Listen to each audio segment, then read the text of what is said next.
The following are true accounts of actual happenings at one of Britain's most haunted farms.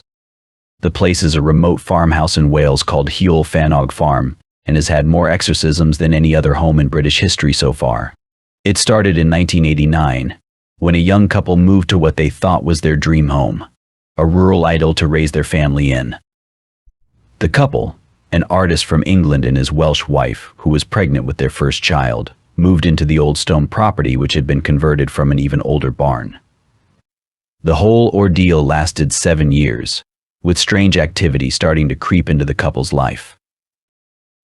Doors began to slam unexpectedly, and loud heavy footsteps could be heard running through the house and down the stairs. The wife, who shall remain nameless to protect her identity, said, "The footsteps were frequent, but the strange thing was, they never reached the bottom of the stairs. I was on the phone one day and I heard them coming and I thought, oh no, I don't want this to happen. I'm too close. But then they stopped." She also said that her husband's personality began to alter significantly, and extreme hot and cold spots were felt within the house, and there were also extreme smells, like the disgusting stench of sulfur and the distinct aroma of incense, appearing and disappearing frequently, but randomly. The house's electricity meter would also spin wildly out of control, seeming to surge at the moments when the phenomena were most intense. There was a further shock when the couple opened their first electricity bill.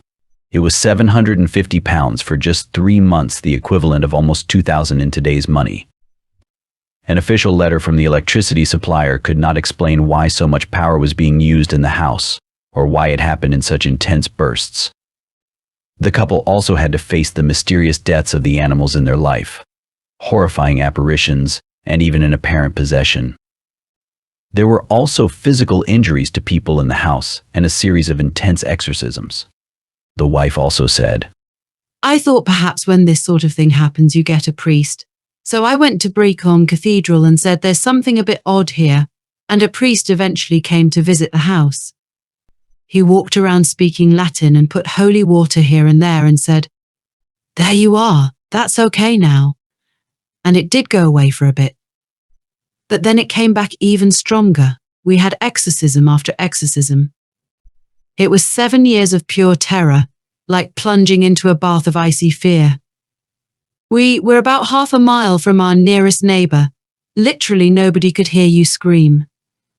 The remote farmhouse in the Brecon Beacons was built in the 1950s in an area which is said to have a rich history of witchcraft. The occurrences included objects moving around the house, farm animals mysteriously dying, unexplained putrid smells, doors slamming in empty rooms, and sudden temperature drops.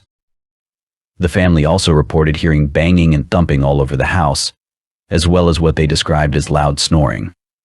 There are also accounts of the spirit of a beautiful woman who tried to seduce the husband on several occasions.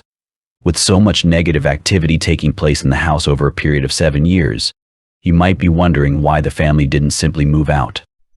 Well, at the time this was all happening, the UK was struggling through a recession and one of the worst property slumps in the country's history. This made it impossible for the family to move out of the house.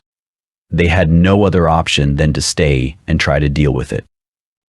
There were other claims that demons were at work in the farmhouse, including those made by a local Baptist minister, who was convinced that the family were being stalked by a demon.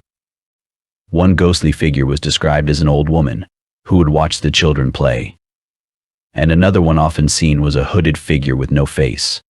The wife also said, Living there was like being in a bubble, and that the family gradually adapted to an insidious feeling while living there. You could sense something before the real horrors came. Sometimes the house would level out, but then something would happen, and it would become more claustrophobic and more oppressive, like an energy building up. Eventually, and after years of torment, the family finally left the farmhouse. The couple's marriage didn't survive the ordeal, and they were divorced shortly after. The husband sadly passed away some years later.